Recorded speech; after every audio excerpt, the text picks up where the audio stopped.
Bonjour à tous, bienvenue sur ma chaîne. Si vous êtes tombé sur cette vidéo, ça veut sûrement dire soit vous êtes en train de faire la procédure de visa étudiant pour la France, soit un de vos proches fait la procédure. Ben, félicitations, vous êtes tombé sur la bonne chaîne. J'ai déjà pas mal de vidéos. Allez regarder, abonnez-vous et surtout activez la cloche de notification pour ne rater aucune de mes prochaines vidéos. Lors de ma précédente vidéo, j'ai parlé de mon parcours de l'admission jusqu'à la demande de visa en passant par les entretiens. J'ai également parlé des documents qu'il faut fournir au consulat de France pour une demande de visa. Et dans ce document, il y avait le volet financier qui fera l'objet de notre vidéo d'aujourd'hui. Le volet financier que j'avais appelé le justificatif de ressources. Donc, le sommet de cette vidéo, nous aurons le justificatif de ressources. Je vais dire ce que c'est. Le garant et le coût de vie d'un étudiant étranger en France. C'est-à-dire, est-ce que les 615 euros qu'exige le gouvernement français est suffisant? Si oui, est-ce que cela dépend des villes où va se trouver l'étudiant? Vous aurez des potentielles réponses dans cette vidéo. Parlant du justificatif de ressources, le justificatif de ressources, qu'est-ce que c'est? Ben, c'est tout simplement un document qui permet d'évaluer la capacité financière d'un individu. Ou bien, en fait, c'est un document qui prouve la totalité, ou bien qui certifie la totalité de ressources d'un individu. Revenant dans le cas d'un étudiant dans notre procédure. Pourquoi le gouvernement français exige le compte bloqué? Vous savez, avant, comme justificatif de ressources, ce n'était pas le compte bloqué, c'était plutôt le garant. Donc, le garant, lorsqu'un étudiant faisait sa demande de visa, comme justificatif de ressources, il suffisait juste qu'il ait un garant. Et le garant de, pouvait être soit un membre de sa famille, soit un ami à la famille, mais qui devrait fournir ses relevés bancaires. Soit s'il a un contrat de travail, il fournit également son contrat, il fournissait ses fiches de paie. Maintenant, c'est à base de ces documents que l'agent qui traite le dossier de l'étudiant évalue si le garant sera à mesure de prendre en charge l'étudiant lorsqu'il sera en France. Le gouvernement français a remarqué ceci, que beaucoup de garants avec de gros montants dans le compte, mais lorsque l'étudiant arrivait en France, quelque temps plus tard, il rencontrait des difficultés financières, qui était un paradoxe. Raison pour laquelle ils ont changé la donne. Maintenant, ils exigent le compte bloqué. Le compte bloqué, c'est tout simplement un argent que vous mettez dans un compte et le compte devrait être débloqué à partir d'un certain moment. C'est-à-dire lorsque l'étudiant arrive en France, qu'il peut déjà débloquer le compte et avoir accès à l'argent. Moi, je trouve que c'est nécessaire car ça sécurise d'abord l'étudiant. Parce que avec cet argent, l'étudiant est en sécurité. Pourquoi? Parce que lorsqu'il arrive en France, c'est un étudiant. Il est censé étudier. Et il y a des étudiants qui arrivent et qui prennent du temps avant de s'intégrer. Et avant de s'intégrer, certains ont des intégrations un peu difficiles. Et si un étudiant arrive et que niveau financier, il n'est pas stable, il faudrait qu'il pense à chercher un job, il faudrait qu'il fasse des études, qu'il prépare des examens et qu'il fasse des devoirs, ça sera très compliqué pour lui. Alors, s'il a déjà un montant qu'il perçoit chaque mois, ça sera pour sa sécurité, il sera assez tranquille, il va se concentrer dans ses études. Et même si il a une certaine flexibilité dans son emploi du temps, c'est-à-dire s'il fréquente peut-être 2 ou 3 fois par semaine, il aura le temps peut-être pour faire des jobs, il pourra le faire, mais que le job ne le conditionne pas. C'est-à-dire, Il ne faudrait pas qu'il fasse des études et qu'il réfléchisse en même temps comment il va payer son loyer à la fin du mois, comment il va faire ses courses, comment il va se vêtir. Donc, à ce niveau-là, cela soit juste pas une priorité, que sa priorité soit des études. Donc, les parents qui envoient les étudiants à l'étranger, je vous suggère de faire un compte bloqué car cela va sécuriser d'abord l'étudiant et qui pourra faire ses études tranquillement. Et ça va également sécuriser la famille parce que l'enfant ou bien l'étudiant ne pourra pas appeler tout le temps en Afrique qu'il faut l'argent. Donc, et revenant au niveau du garant. Pourquoi je parle du garant? Le garant, en fait, c'est quoi le garant tout d'abord? Le garant, en fait, c'est quelqu'un qui est comme une caution, qui est comme une garantie. Je vais vous parler un cas pratique. Dans le cas de quelqu'un qui recherche un logement, généralement, on demande des garants.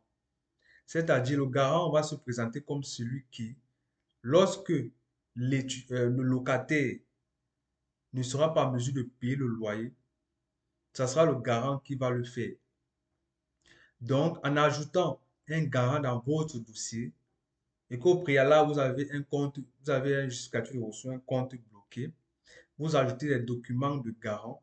Cela va encore rassurer l'agent d'immigration qui traite le dossier, car qu'on ne se mente pas, il y aura ou des mois, l'étudiant va dépasser tous les 615 euros. Pour les étudiants qui ne sont pas économes, ils pourront dépenser tous les 615 euros. Maintenant, avec le garant pourra, pas chaque mois, les mois où l'étudiant est en difficulté, il pourra subvenir à certains besoins de l'étudiant. Voilà pour la raison pour laquelle je suggère d'associer les documents, ben, d'associer un garant au compte bloqué. Là, vous aurez plus de chances et ça va booster le dossier de l'étudiant.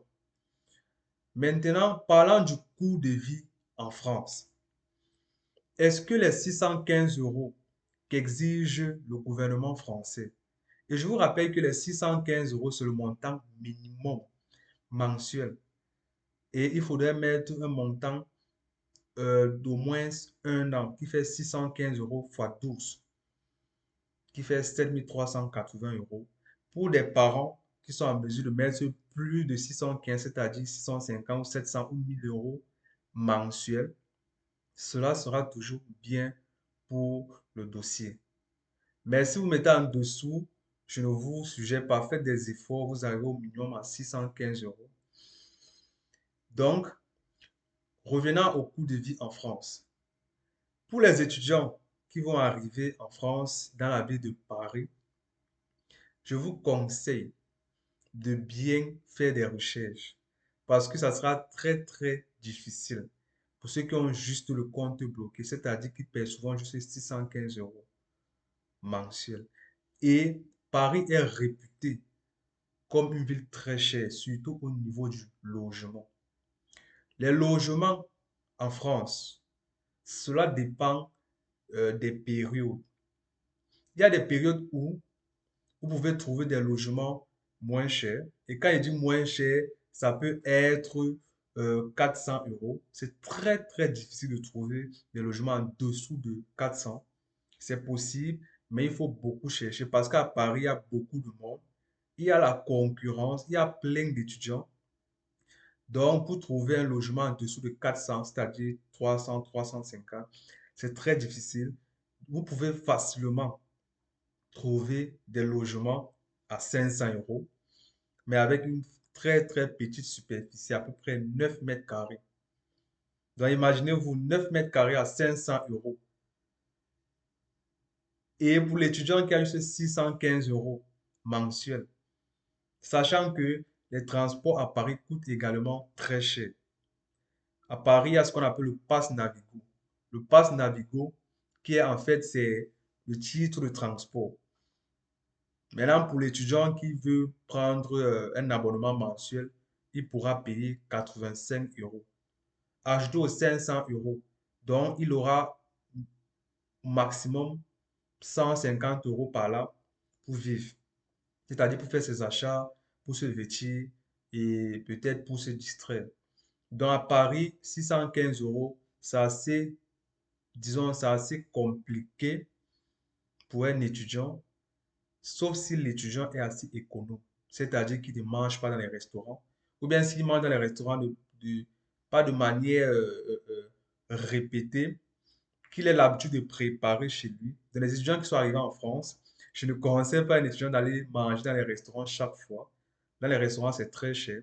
Qu'il ait l'habitude de cuisiner chez lui. Il fait ses courses, il cuisine chez lui, mais de temps en temps, il aille peut-être aller se distraire.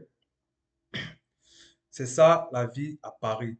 Maintenant, dans d'autres villes, il y a des grandes villes à Paris comme Toulouse, qui est une grande ville, mais pas comme Paris. À Toulouse, vous pouvez trouver des logements aux alentours de 350 euros, 400 euros par là. 400 euros par là. Maintenant, il y a des petites villes comme Clermont-Ferrand. Pas tellement petites villes, je parle au niveau du montant des logements. Vous pouvez trouver aux alentours de 300, 350.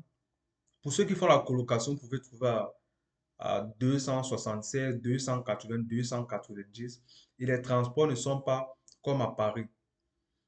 Donc, les 615 euros dépendent de la ville, comme je l'ai mentionné, dépend de l'étudiant. Est-ce que l'étudiant est assez économe? Ce sont des facteurs qu'il faudra prendre en compte avant de pouvoir mettre l'argent dans le compte bloqué pour l'étudiant. Parce que je connais bien les Africains avec le compte bloqué. Parfois, ils envoient des documents, mais je sais, comme c'est une vidéo, je ne peux pas tout dévoiler là. C'est très important. C'est très important de garantir la sécurité financière d'un étudiant lorsqu'il arrive en France. Si vous voulez que plus tard, vous obtenez un rendement, il faudrait que l'étudiant soit garanti à ce niveau-là. Et les étudiants qui arrivent, il ne faudra pas opter pour comme plan A des jobs. Sachez que votre objectif premier lorsque vous arrivez en France, c'est les études. Et si plus tard, ou bien si vous avez un emploi du temps assez flexible, vous pouvez faire des jobs et mettre aussi en tête que même si vous résidez à Paris, Paris est réputé comme une ville où c'est moins difficile de trouver des jobs. Sachez qu'il y a la concurrence à Paris. Vous pouvez postuler pour un poste où vous êtes assez nombreux. J'ai des amis qui sont arrivés en France, ça fait 2 ans, ils n'ont pas trouvé de job étudiant. En supposant, si on supposait qu'ils arrivent et qu'ils ont fait des papiers de compte bloqué comme ça, ils disent que non, ils vont arriver, ils vont se battre avec des jobs étudiants. Les amis qui sont arrivés, ça fait 2 ans, ils n'ont pas trouvé de job. S'ils n'avaient pas de compte bloqué ou bien de ressources qu'ils recevaient chaque mois, ça devait être très très difficile pour eux. Donc le job doit être un plan B. Je crois que c'est très très important ce que je suis en train de dire, un plan B, pas un plan A. Voilà, je ne veux pas rendre la vidéo très longue. Pour la prochaine vidéo, je vais parler de l'attestation d'hébergement, du certificat de logement en fait. Je vais vous donner les différentes possibilités, comment faire pour avoir un logement en France, pour ceux qui sont encore en Afrique et pour ceux qui sont sur place, comment obtenir un contrat de bail assez simple. Allez, bonne soirée.